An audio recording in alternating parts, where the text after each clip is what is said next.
Ajá, Preparaos para adentraros en un misterio que ha perturbado a investigadores sí. y aficionados durante décadas. Los asesinatos de Kerry. Los asesinatos de Kerry En abril de 1961, en abril de 1961. la tranquilidad de Kerry. Un pequeño pueblo montañoso en California. Exacto, un pequeño pueblo montañoso en California se vio destrozada por un crimen brutal. Brutador. En la cabaña número 28, una familia fue atacada, dejando un saldo de 3 personas muertas. 3 personas muertas. Lisa Sharp, su hijo Jan y un amigo de la familia Dana Wingate. Pero el horror no termina ahí. No, no. La hija de Sweetina desapareció sin dejar rastro. Es terrible. Añadiendo una capa extra de misterio a este rompecabezas ya de por sí escalofriante, Desde luego. empecemos por el principio. Dale. ¿Quiénes eran los Sharp? ¿Y qué les trajo a Kerry? Pues mira, Zoe Sharp era una madre que buscaba un nuevo comienzo tras separarse de su marido. Ajá. Se mudó con sus 5 hijos 5 y desde Connecticut a Kerry buscando el apoyo de su hermano Don, que ya residía en California. Un nuevo comienzo que se convirtió en una tragedia inimaginable. La verdad es que sí. Sabemos algo sobre su vida en Kerry antes de aquella fatídica noche. Parece que llevaban una vida relativamente normal, integrándose en la pequeña comunidad. Los niños iban a la escuela, Sue trabajaba y pasaban tiempo con sus vecinos. Sí. Como la familia Seabold, que vivían en una cabaña cercana. Esa aparente normalidad hace que la brutalidad del crimen sea aún más impactante. Sin duda. Puedes guiarnos a través de los eventos del 11 de abril, el día que precedió al terrible descubrimiento. Por supuesto que sí, el día comenzó de forma ordinaria. Ajá. Sue y su hija Sheila fueron a buscar a John y a su amigo Dana, que vivían en Quincy, un pueblo cercano. O varios testigos los vieron, ¿verdad? Como si la vida siguiera su curso sin saber el horror que se avecinaba. Sí, sí, Es escalofriante pensar en esa aparente normalidad justo antes de la tragedia. totalmente. Sí. John y Dana incluso fueron vistos en una fiesta en Quincy esa noche. Mientras tanto, Sheila decidió pasar la noche en casa de los Seabold. Sí. La pequeña Tina se quedó viendo la televisión con ellos. Ajá. Y los 2 hijos menores, Rick y Greg, se quedaron en la cabaña 28 con su madre. Hasta ahí un sábado cualquiera en un pueblo tranquilo. ¿Cuándo se quiebra esa tranquilidad? ¿Cuándo se precipitan los acontecimientos hacia la tragedia? La mañana siguiente, cuando Sheila regresa a la cabaña 28, lo que encuentra allí es una escena que nadie querría presenciar. Una imagen que la perseguiría para siempre. Hablemos de ese momento del horror que encontró Sheila. ¿Qué nos puedes contar sobre la escena del crimen? Al entrar a la cabaña, Sheila se encontró con los cuerpos sin vida de su madre, su hermano John, y Dana en la sala de estar. Habían sido brutalmente asesinados. Estaban atados con cinta adhesiva y cables eléctricos. Un detalle realmente perturbador, el uso de la cinta y los cables. ¿Y qué hay de Tina? ¿Había alguna señal de ella? No, Tina había desaparecido. Es como si se le hubiera tragado la tierra. Mientras tanto, los niños más pequeños, Rick, Greg y un amigo que se estaba quedando con ellos, Justin Smart, fueron encontrados ilesos en una habitación separada. Un detalle que sin duda añade más misterio a la escena. ¿Por qué ellos estaban a salvo? ¿Qué nos dice la escena del crimen sobre lo que pudo suceder? ¿Cómo de brutales fueron los asesinatos? Se encontraron 2 cuchillos ensanglantados y un martillo en la escena. Sue había sido apuñalada en el pecho Dios mío. y degollada. John también tenía la garganta cortada. Madre mía. Y Dana presentaba múltiples golpes en la cabeza y signos de estrangulamiento. Increíble. Los 3 mostraban señales de haber recibido fuertes golpes con un objeto contundente, probablemente un martillo. Imaginar la rabia y la violencia que se desató en esa cabaña. Es difícil siquiera imaginar la brutalidad de la escena. ¿Hay alguna pista en la propia escena del crimen que nos puede indicar algo sobre el autor o los autores de estos crímenes?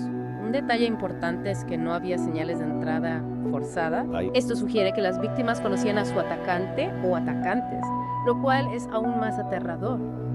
¿Quién en su círculo cercano sería capaz de tal atrocidad? Un detalle que sin duda inquietó a los investigadores y sembró la semilla de la sospecha entre los habitantes de Kerry. Todos se preguntaban quién entre ellos podría ser capaz de algo así. Efectivamente. Y para aumentar el misterio, el teléfono estaba descolgado, las luces apagadas y las cortinas corridas. Detalles que parecen sacados de una novela de suspense. ¿A qué se agarraban los investigadores en esos primeros momentos? ¿Qué pistas siguieron? Se centraron en varios sospechosos, incluido un hombre que huyó de Kerry poco después de los asesinatos, Ajá. aunque finalmente fue descartado. También se investigó a los vecinos, incluyendo a la familia Seabold, Sí, y a una pareja que reportó haber escuchado gritos en la madrugada. pero a pesar de los esfuerzos, las primeras pesquisas no condujeron a ninguna parte, ¿verdad? La frustración debía ser enorme. Desafortunadamente no. Se barajaron diversas teorías, algunas relacionadas con drogas o incluso con rituales satánicos, pero ninguna se pudo confirmar. El sheriff Thomas, a pesar de los rumores, mantuvo la hipótesis de que los asesinatos fueron un crimen pasional, señalando la brutalidad infligida específicamente a Sue Sharp. Un crimen pasional, quizás alguien que la conocía íntimamente y sentía una profunda rabia hacia ella. Entonces entra en escena el pequeño Justin Smart, Sí. el amigo de los niños que estaba en la cabaña esa noche. Ajá. Su testimonio añadiría un nuevo giro a la investigación. Así es Justin, que inicialmente dijo haber soñado con los asesinatos, más tarde afirmaría haber presenciado parte de lo sucedido. Imagina el impacto de un testimonio así viniendo de un niño que había estado en la escena del crimen. Un testimonio que viniendo de un niño tuvo que ser difícil de interpretar para los investigadores. ¿Qué contó Justin? ¿Qué detalles recuerda de aquella noche? Bajo hipnosis describió haber visto a dos hombres en la cabaña con Sue Sharp. Dos hombres. Uno tenía bigote y pelo corto. Ajá. El otro iba afeitado y con pelo largo. Ambos llevaban gafas. Dos hombres serían los asesinos. ¿O habría alguien más involucrado? Una descripción que dio lugar a los famosos retratos robot que se difundieron por todo el país. ¿Qué más contó Justin? ¿Recuerda algo más de esa noche? Justin relató cómo John y Dana llegaron a la cabaña y se enfrentaron a los hombres, lo que desencadenó una pelea violenta. También dijo haber visto a uno de los hombres llevarse a Tina por la puerta trasera de la cabaña. Un testimonio aterrador que sin duda abrió nuevas líneas de investigación, pero que también planteó preguntas sobre su fiabilidad. ¿Hasta qué punto se puede confiar en el testimonio de un niño bajo hipnosis? Sin duda, la hipnosis era una técnica relativamente nueva en la investigación criminal y su validez era y sigue siendo objeto de debate. Pero el misterio de Tina Sharp no se limitaba a su desaparición de la escena del crimen. 3 años después, un macabro descubrimiento volvería a sacudir el caso. En 1984 se encontraron restos humanos en Campington a más de 80 kilómetros de Keene. Crouch. Los análisis confirmaron que se trataba de los restos de Tina. Un hallazgo que reavivó la esperanza de encontrar respuestas, pero que al mismo tiempo añadió otra capa de horror al caso. ¿Qué se encontró junto a los restos de Tina? ¿Había alguna pista que pudiera arrojar luz sobre lo sucedido? Junto a los restos de Tina se hallaron una manta infantil, una chaqueta, unos vaqueros y cinta americana, pistas que alimentaban la teoría de un secuestro, pero que no arrojaban luz sobre la identidad de los asesinos. Con la aparición de los restos de Tina, la investigación entra en una nueva fase. Nuevas pistas, nuevos sospechosos y una sombra de duda que se cierne sobre algunos de los personajes que ya conocíamos. Y es precisamente en este punto donde las cosas se complican aún más con acusaciones secretas y una carta que podría cambiar el rumbo del caso. Retomemos la historia con Marilyn Smart, la madre de Justin, el niño que estaba en la cabaña la noche de los asesinatos. Su testimonio arrojaría nuevas sospechas sobre el caso. Sospechas que apuntaban a personas muy cercanas a ella. ¿Qué fue lo que reveló Marilyn? ¿A quiénes señalaba con sus acusaciones? Años después de los crímenes, Marilyn declaró que sospechaba de su propio marido Martin Smart y de un amigo de este John Bubede. Increíble, su propio marido y un amigo. ¿Y en qué basaba Marilyn sus sospechas? ¿Qué le llevó a creer que ellos estaban involucrados? Afirmó que la noche de los asesinatos dejó a Martin y a Bubede en un bar. ¿Sí? Y se fue a dormir. Pero horas más tarde se despertó y los encontró quemando algo en la estufa de leña de su casa. Me imagino que algo relacionado con los asesinatos. ¿Y qué relación tenían Martin y Bubede con los Sharp? ¿Había algún vínculo? Marilyn mencionó que Martin sentía un profundo odio hacia John Sharp. Además, Bubede, según algunos rumores, tenía conexiones con el crimen organizado en Chicago. Un panorama que nos presenta a dos individuos con posibles motivos y con un comportamiento sospechoso la noche de los asesinatos. ¿Qué hizo la policía con esta información? ¿Tomaron en serio las acusaciones? Pues aunque pueda parecer sorprendente en su momento, no se le dio mucha importancia al testimonio de Marilyn. El sheriff Thomas incluso llegó a afirmar que Martin Smart había pasado una prueba de polígrafo. En la prueba de polígrafo ya sabemos que no son infalibles. ¿Y qué sabemos de la vida de Martin Smart y John Bubede? ¿Qué tipo de hombres eran? Martin murió de cáncer en el año 2000 Ajá, y Bubede falleció en Chicago en 1988. llevándose sus secretos a la tumba. Pero la historia no termina ahí. Años después, un nuevo descubrimiento volvería a poner el foco en Martin Smart.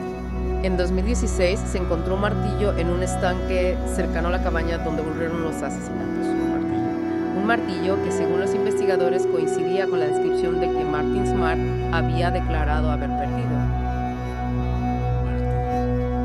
El arma del crimen. Es como si el pasado regresara para atormentar a los culpables. ¿Qué importa importancia se le dio a este descubrimiento? Podría ser la prueba definitiva que conecte a Martin Smart con los asesinatos. Para los investigadores, este martillo podría ser la pieza clave que faltaba en el puzzle. Un arma que podría conectar a Martin Smart directamente con la escena del crimen. Y como si esto no fuera suficiente, un nuevo elemento saldría a la luz para complicar aún más el caso. Una carta. ¿Qué sabemos de esta carta?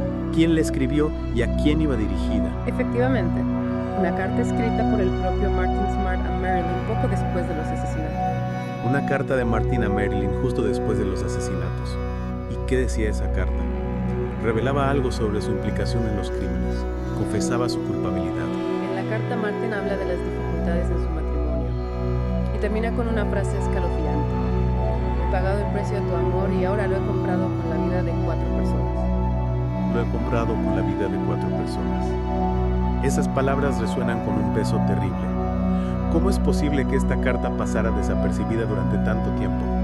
¿Por qué no se consideró como prueba en su momento? Al parecer, la carta no se consideró como prueba en la investigación inicial. Un error que, según algunos investigadores, podría haber cambiado el curso del caso. Un error que podría haber resuelto el caso hace años. ¿Qué repercusión tuvo este descubrimiento?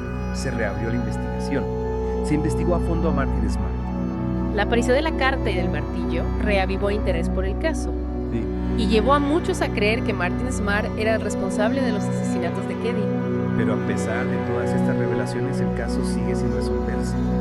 Los asesinatos de Keddy siguen siendo un enigma, un rompecabezas con piezas que no terminan de encajar. Es cierto, muchas preguntas siguen sin respuesta. ¿Quiénes eran los 2 hombres que Justin vio en la cabaña? ¿Cuál fue el móvil de los asesinatos? ¿Por qué se ensañaron con John y Dana, pero dejaron con vida a los niños más pequeños? ¿Por qué no se investigó más a fondo a John Webb? Misterios que probablemente seguirán alimentando especulaciones y teorías durante mucho tiempo. Y ahora, con la información que hemos recopilado, te toca a ti, querido oyente, sacar tus propias conclusiones. ¿Crees que Martin Smart fue el responsable de los asesinatos? ¿O hay algo más, un secreto aún más oscuro que se esconde en las sombras de Keddy? Es realmente perturbador cómo un caso aparentemente simple en un pueblo tranquilo se puede convertir en una red de secretos, pistas falsas y sospechas que parecen no tener fin. Efectivamente, los asesinatos de Keddy son un claro ejemplo de cómo la realidad puede superar a la ficción. Un caso que nos recuerda que a veces la verdad se esconde en los lugares más inesperados, que la maldad puede estar más cerca de lo que pensamos. Hablando de lugares inesperados, ¿qué hay de la teoría de que el crimen pudo estar relacionado con el tráfico de drogas? Recuerdo que en los primeros momentos de la investigación se habló de la posibilidad de que Dana Wingate estuviera involucrado en algún tipo de negocio turbio. ¿Podría ser esa la clave para entender el móvil de los asesinatos? Sí, algunos testimonios apuntaban a que Dana pudo haber robado drogas a traficantes de la zona. Quizá los asesinatos fueron una venganza por ese robo, pero nunca se encontraron pruebas concluyentes que confirmaran esta teoría. Otra pieza del puzzle que no encaja. Y la cabaña en sí, que fue de ella. Ese lugar que fue testigo de tanto horror, sigue en pie. La cabaña número 28 fue demolida en 2004. Un final simbólico para un escenario marcado por la tragedia. Es como si se quisiera borrar todo rastro de lo sucedido, pero la memoria perdura. ¿Y los investigadores qué opinan hoy en día sobre el caso? ¿Creen que se podría reabrir la investigación con las nuevas pruebas? Muchos coinciden en que la investigación inicial no fue todo lo exhaustiva que debería haber sido. Se cometieron errores, se pasaron por alto pistas importantes y la presión mediática pudo haber influido en algunas decisiones. La presión mediática, el paso del tiempo. Los obstáculos de la verdad son muchos. Es fácil decirlo con el paso del tiempo, ¿no? Pero claro, en un caso tan mediático como este es inevitable que se cometan errores. ¿Crees que algún día se resolverá el misterio de los asesinatos de Keddy? ¿Hay alguna esperanza de que se haga justicia para las víctimas? Es difícil saberlo. Han pasado más de 40 años, las pruebas han deteriorado, algunos testigos ya no están con nosotros. Pero la esperanza es lo último que se pierde. Quizás algún día aparezca una nueva prueba o un nuevo testimonio que arroje luz sobre este caso y permita que las familias de las víctimas encuentren por fin la paz que tanto merecen. Ojalá sea así. Que se haga justicia para Sueyon, Dana y Tina. Que sus familias puedan encontrar la paz que tanto se merecen. Mientras tanto, nos queda la reflexión, el análisis y la inquietante sensación de que en un pequeño pueblo de montaña, un secreto terrible sigue esperando a ser desenterrado. Y la certeza de que a veces los lugares más idílicos pueden esconder las historias más oscuras. Historias que, como la de los asesinatos de Keddy, nos recuerdan que la maldad puede acechar en cualquier rincón, incluso en aquellos que creíamos a salvo. Nos recuerdan que la verdad puede ser esquiva, pero que nunca debemos dejar de buscarla. Un pensamiento escalofriante para terminar nuestra inmersión en este caso. Gracias por acompañarnos en este viaje a la sombra. Hasta la próxima.